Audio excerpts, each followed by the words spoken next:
দেব রুক্মিণী কি নতুন অধ্যায়ে পা দিচ্ছেন নাকি পুরনো গল্পের ইতি? বিস্তারিত জানতে ভিডিওটি দেখুন।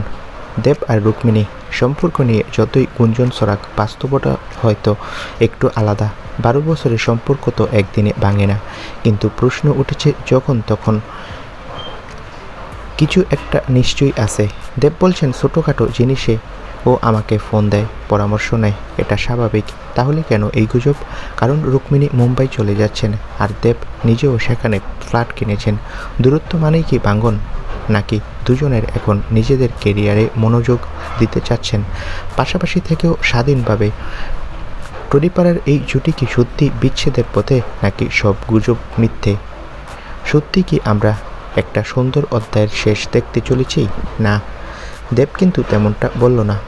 দেব বলল রুক্মিণী কাজের জন্য মুম্বাইতে সেটেল হয়েছে, আমিও সেখানে ফ্ল্যাট কিনেছি, আমাদের সম্পর্ক ঠিক রয়েছে।